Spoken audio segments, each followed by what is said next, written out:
Noviembre, día 27 del año 2019 de la encarnación de nuestro Señor Jesucristo. Sin novedad en la posición, la silla del bienaventurado Pedro continúa vacante desde la muerte de su santidad Pío XII el 9 de octubre de 1958. San Máximo, obispo de Riez en la Provenza.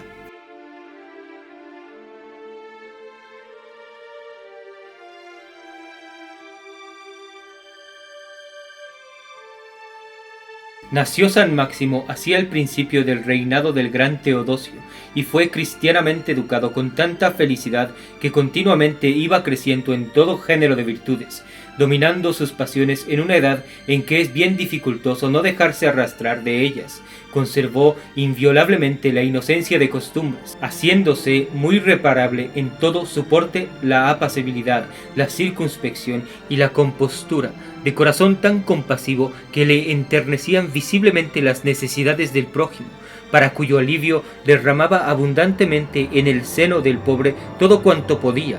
Trataba con soberano desprecio los hombres del mundo, los pasatiempos de la vida y los bienes temporales de la tierra, y si usaba de esto era para granjear los externos y espirituales del cielo. Era muy inclinado al estudio, para el cual le ayudaba un ingenio pronto y feliz, pero sus talentos y su aplicación se dirigían siempre a la salvación de su alma, la que, por decirlo así, se alimentaba y engordaba con el jugo de las verdades eternas que exprimía de la continua meditación de la Sagrada Escritura. Mantúvose en el mundo muchos años sin ser del mundo, viviendo en él como desterrado. Tanto era su recogimiento y su retiro en medio de su mismo país, mas al fin, impelido del amor de Dios, todo lo dejó para irse a encerrar en el monasterio de Lerins, pequeña isla en las costas de la Provenza.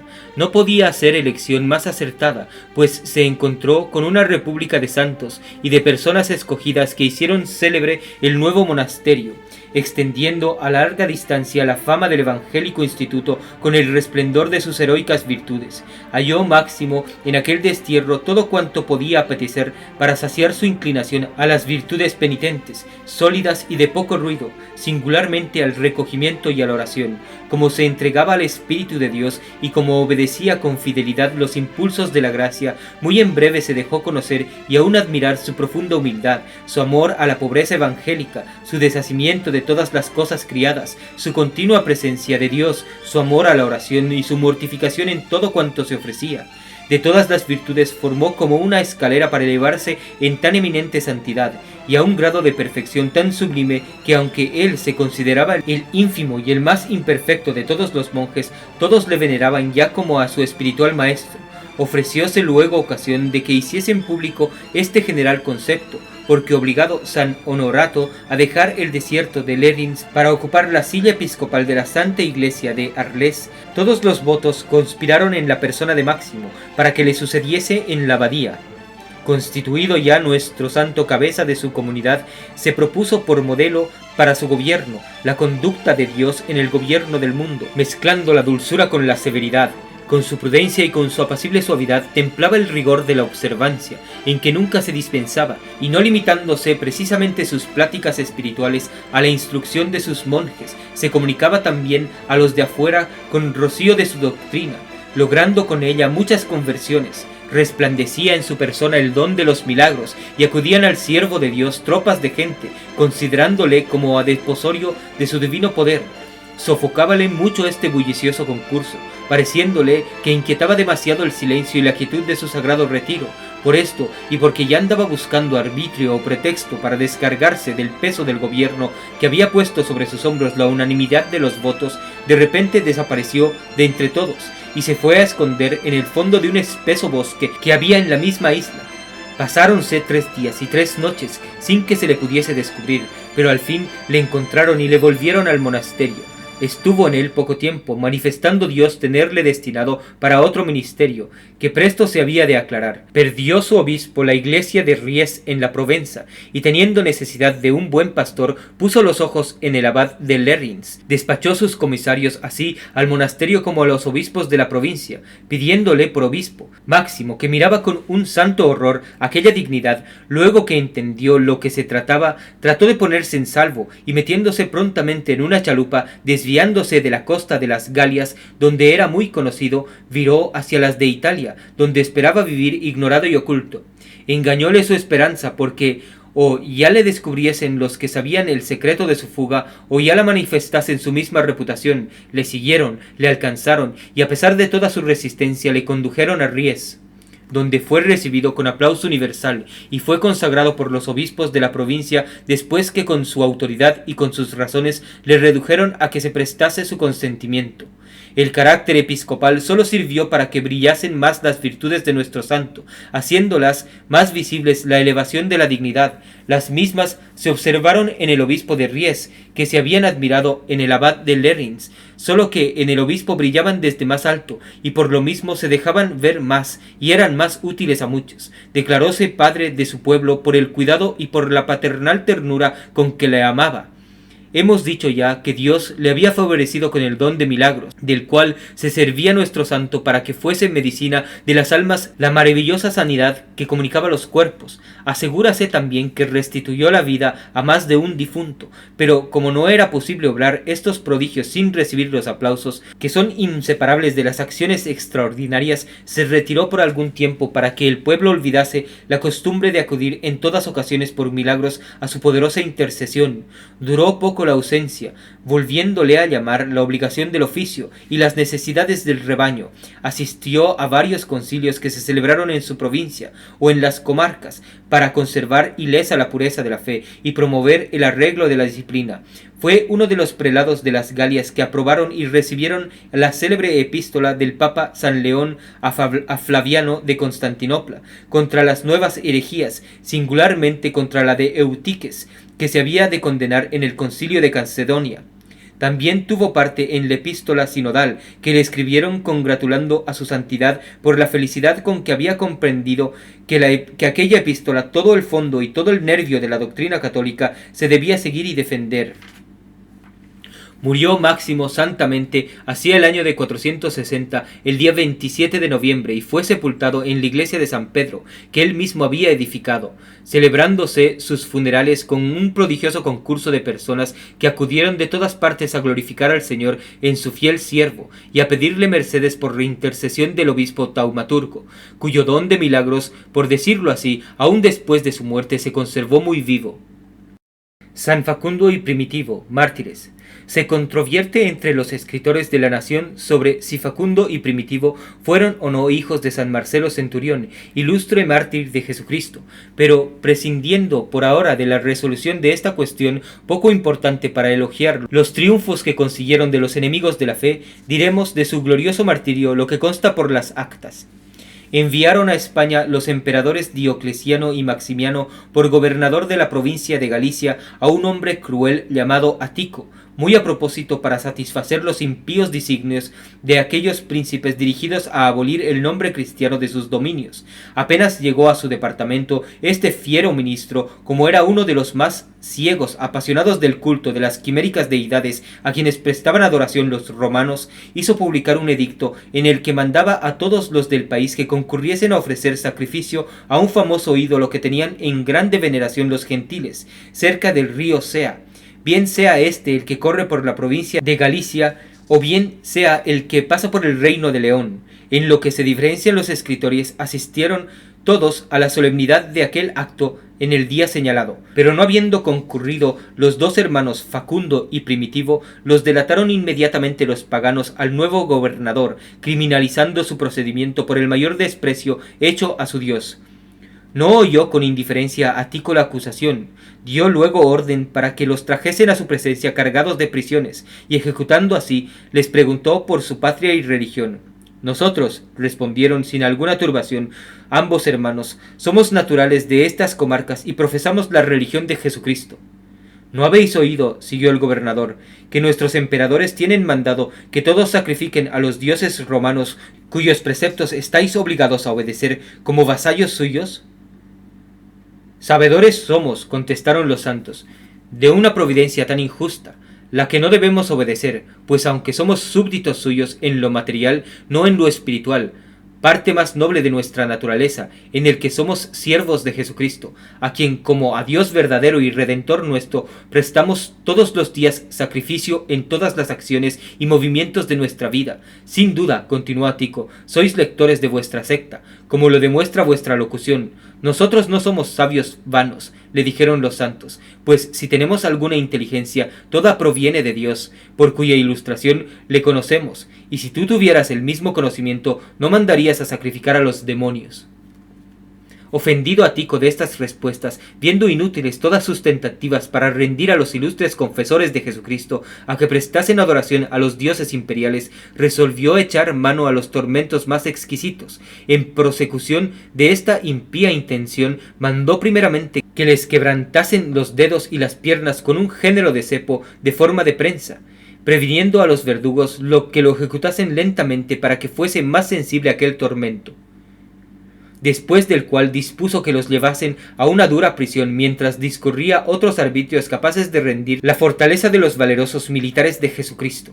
Persuadido el tirano que con honores podría conseguir lo que no con castigos de unos hombres de aquel carácter, les envió a la cárcel una expresión de su misma mesa, pero los santos rehusaron recibirla por no mancharse con la comida de los idólatras. Irritó tanto la cólera del gobernador aquel desprecio que mandó fuesen arrojados Facundo y Primitivo a un horno de fuego ardiente. Hízose así inmediatamente, mas repitiendo el Señor el mismo maravilloso prodigio, que en el horno de Babilonia se conservaron 3 días entre las llamas cantando alabanzas a Dios, sin que les causase el menor daño. Confuso Ático a vista de aquel portento, ansioso de vengarse, dispuso que les diesen una comida envenenada para que reventasen. Y conociendo los santos por revelación, dijeron a los ministros: aunque nosotros no debemos comer esta ponzoña, con todo para que el gobernador se desengañe y entienda el poder de nuestro Señor Jesucristo, le comeremos toda sin que nos cause el más leve detrimento. Lo que se verificó, y habiendo hecho señal de la cruz sobre la comida, por cuyo milagro se convirtió a la fe el compositor del inficionado alimento.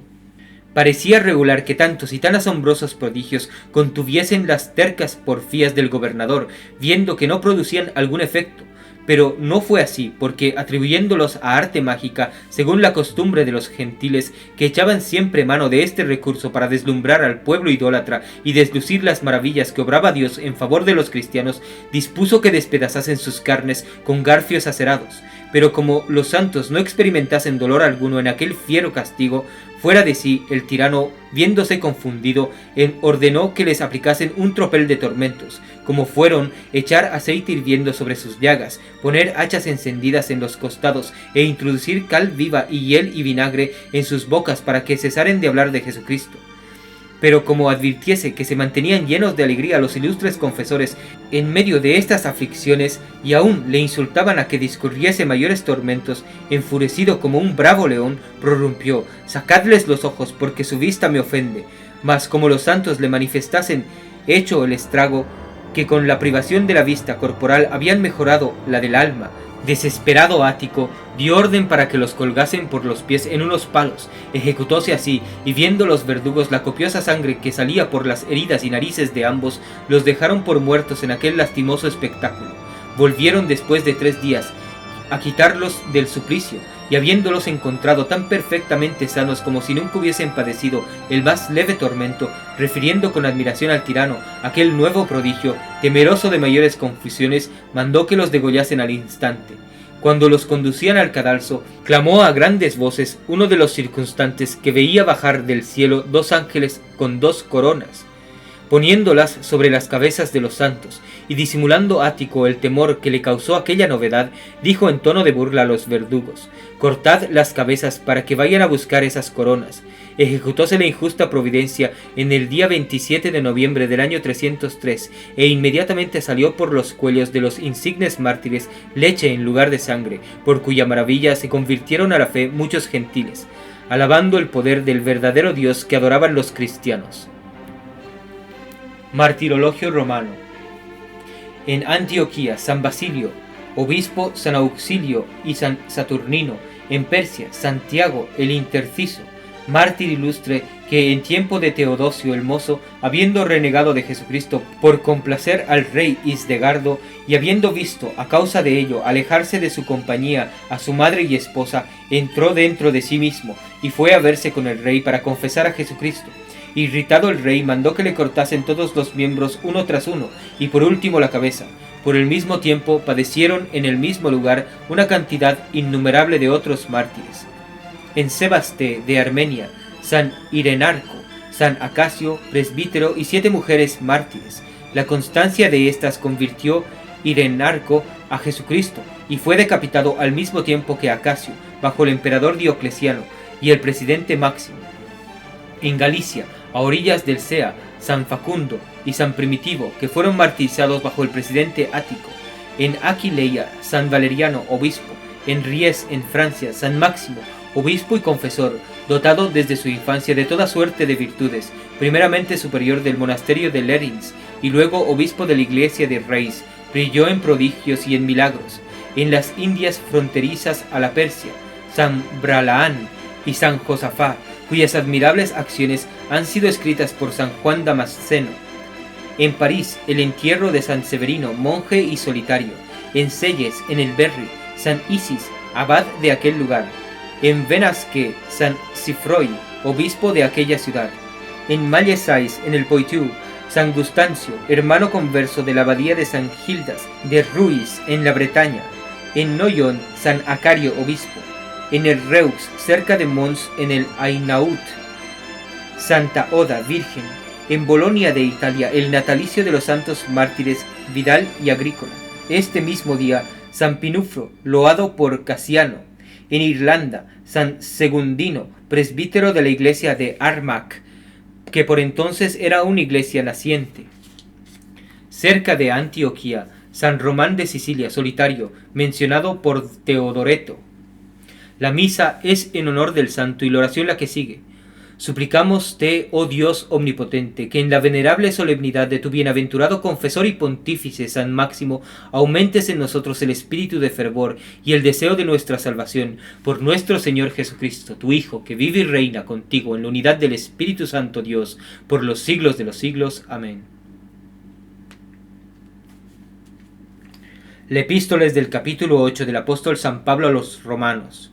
Hermanos, nosotros sabemos que todas las cosas cooperan al bien para aquellos que aman a Dios y aquellos que según su propósito han sido llamados santos, porque aquellos que previó los destinó también a hacerse conformes a la imagen de su Hijo, para que Él sea el primogénito entre muchos hermanos. Aquellos que predestinó los llamó también, y a los que llamó también los justificó, y aquellos que justificó también los glorificó. Nota: divídese como naturalmente en 2 partes toda esta epístola de San Pablo a los Romanos. La primera, que comprende los 11 capítulos primeros, trata del dogma, y los 5 últimos, que componen la segunda parte, contienen diferentes preceptos y consejos doctrinales. Reflexiones.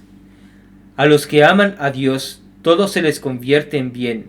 ¿No dice San Pablo que nunca suceden contratiempos a los que aman a Dios? Sabía muy bien a cuántos están sujetos mientras viven en este miserable mundo. Solo dice que por el amor que tienen a Dios sabrán convertir todas las cosas en mayor provecho suyo. La adversidad los humilla, pero no los abate. Desvíalos de las criaturas para acercarlos a Dios. Las honras y los aplausos les acuerdan no lo que son, sino lo que deberían ser. Los desprecios y las humillaciones lo que son efectivamente. Hasta sus mismas faltas les sirven para excitar el fervor y para despertar la vigilancia. Si la concupiscencia, como aquellos ponzoñosos insectos que convierten en veneno el delicioso jugo de las más hermosas flores, al contrario, el amor de Dios es como la oficiosa abeja que convierte en dulce miel el jugo más amargo. Todos son llamados a ser santos, y todos lo somos desde que comenzamos a amar a Dios, sin excepción y sin reserva. El amor de Dios es a un mismo tiempo principio y complemento de la santidad. Todos somos llamados a ser santos, ni más ni menos, como todos fueron convidados a la mesa de aquel padre de familias. Pero todos se excusaron con diferentes pretextos. Aquellos que previó Dios llevarían la santidad a que los llamaba porque se aprovecharían de sus gracias. Los predestinó para ser semejantes a su Hijo, precipitando de sus dolores en la tierra y de su gloria en el cielo. ¿Se podrán estos quejar de que se trate a sus hijos adoptivos como trató a su hijo natural? Si para ser conformes a Jesucristo, si para llevar la librea de escogidos suyos fueran necesarios los honores y las riquezas, entonces sí se podrían parecer justas nuestras quejas, pero no siendo menester más que padecer y sufrir con la debida resignación, ¿qué hombre hay desde el príncipe hasta el más humilde pastorcillo que no le pueda hacer con el auxilio de la divina gracia? No hay cosa más común ni más ordinaria al hombre que los trabajos. Es la vida un agregado de adversidades, sin que haya estado ni condición que se exima de ellas. Solo resta conocer lo mucho que valen y resolverse a no malograrlas. Llama a Dios a los hombres por su gracia y justifica por su misericordia a los que corresponden a su vocación. Glorifica, en fin, a los que justificó y perseveran en la justicia. Esto es todo lo que nos importa saber en el misterio de la predestinación. Todos somos llamados para salvarnos. No podemos perecer sino por culpa nuestra, y porque no queremos corresponder a la gracia que nos llama. No hay predestinado que no deba su dicha a la gracia de Jesucristo, a su misericordia y a sus méritos infinitos. No hay condenado que no conozca, que no confiese por toda la eternidad que él mismo fue el artífice de su desventura y de su reprobación. El Evangelio es del capítulo 25 de San Mateo. En aquel tiempo dijo Jesús a sus discípulos esta parábola. Un hombre que debía ir muy lejos de su país llamó a sus criados y les entregó sus bienes, y a uno le dio 5 talentos, a otro 2, y a otro 1, a cada cual según sus fuerzas, y se partió al punto. Fue pues el que había recibido los 5 talentos a comerciar con ellos, y ganó otros 5. Igualmente el que había recibido 2 ganó otros 2, pero el que había recibido 1 hizo un hoyo en la tierra y escondió el dinero de su señor. Mas después de mucho tiempo vino el señor de aquellos criados, les tomó cuentas, y llegando el que había recibido 5 talentos le ofreció otros 5, diciendo: Señor, 5 talentos me entregaste, he aquí otros 5 que he granjeado. Díjole su señor: Bien está, siervo bueno y fiel, porque has sido fiel en lo poco, te daré el cuidado de lo mucho. Entra en el gozo de tu señor. Llegó también el que había recibido 2 talentos y dijo: Señor, 2 talentos me entregaste, he aquí otros 2 más que he granjeado. Díjole su señor: Bien está, siervo bueno y fiel, porque has sido fiel en lo poco, te daré el cuidado de lo mucho. Entra en el gozo de tu señor. Meditación. No hay condenado que no esté convencido de que su condenación fue obra de sus manos. Punto primero.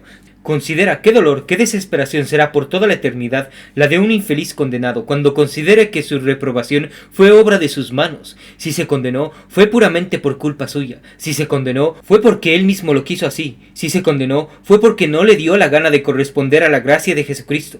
Había derramado este Señor toda su sangre para que lograse su salvación. A ninguno excluyó este divino Salvador del beneficio de la redención. Nació, vivió en el mundo, murió y padeció por él como todos los predestinados. Concedióle también todos los auxilios suficientes para que fuese santo. Esta verdad es de gran consuelo para los fieles, pero es de inexplicable tormento para los infelices condenados. Si Dios los hubiera dejado en la masa de la perdición, si Dios no hubiera muerto por ellos, si les hubiera negado las gracias absolutamente necesarias para la salvación, no por eso sería menos funesta su desdichada suerte, ni su mal menos infinito, aunque entonces todo su odio y toda su rabia se volvería contra Dios, porque solamente los había sacado de la nada para perderlos. Pero, ¿qué sentirán? ¿Cuánta será su cólera, su odio, su furor contra sí mismos, sabiendo muy bien que Dios era un buen pastor, que amaba a todas sus ovejas, que era un Salvador, que derramó su sangre por todas ellas, que aquel Criador fue el mejor de todos los padres, y como tal no les negó la más mínima cosa que las que le pertenecían por su herencia, que apenas los echó al mundo cuando les puso en las manos todos los bienes que les tocaban, que no hubo siquiera uno que no recibiese algunos talentos para que negociase con ellos, mereciendo la salvación, que en los adultos solo se conoce de a título de salario y de recompensa? Condenáronse porque no quisieron escuchar la voz de aquel buen pastor, porque se salieron del aprisco y no quisieron volver a él. ¿Será culpa del pastor si fueron despedazadas las ovejas? ¿Qué motivo pudo haber para dejar la casa del mejor de los padres y para no querer acomodarse a sus leyes? ¿Qué mayor extravagancia que haberse fastidiado con una vida uniforme y arreglada?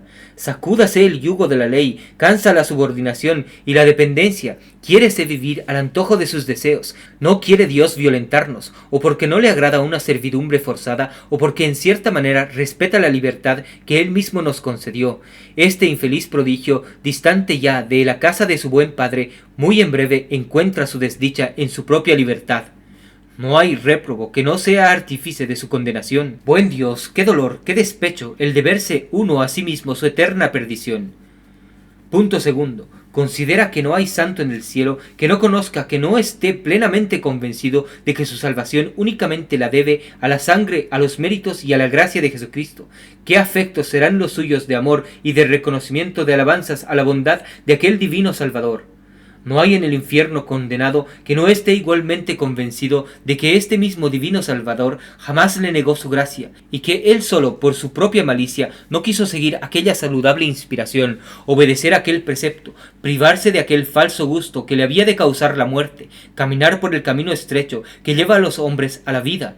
¿Qué afectos de odio, de rabia y de furor serán los suyos contra sí mismo? Aquel rico que se condenó por toda la eternidad estará comprendido que en su mano estuvo redimir con limosna sus pecados, que logró grandes auxilios, que no le faltaron medios ni gracia para aprovecharse de ellos, y que sólo le faltó la gana. Aquella doncella, aquella mujer que se condenó, jamás olvidará en el infierno todo lo que hizo Dios para salvarla, las piadosas lecciones que le dieron en su niñez, la cristiana educación que logró, las fuertes inspiraciones, los impulsos naturales del honor, las desgracias, las enfermedades, las pesadumbres, gobernado todo por la divina providencia para que no se perdiese.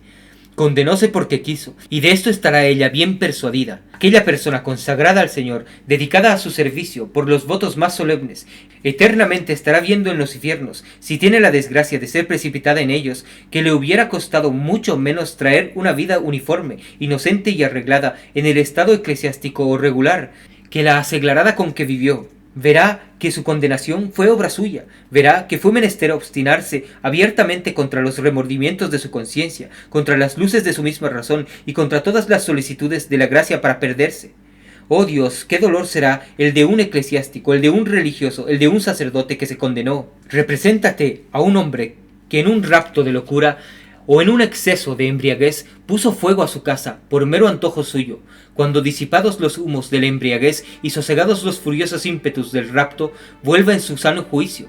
Qué dolor, qué desesperación será la suya al considerar que él mismo puso fuego a su casa y consumió en el incendio sus muebles, sus bienes, sus provisiones y todo lo que tenía en este mundo, al pensar que se ve reducido a una miserable mendiguez porque se quiso perder, que le sobraban conveniencias, que podía ser rico y dichoso en esta vida, pero que se le antojó hacerse infeliz y desgraciado por un exceso de locura.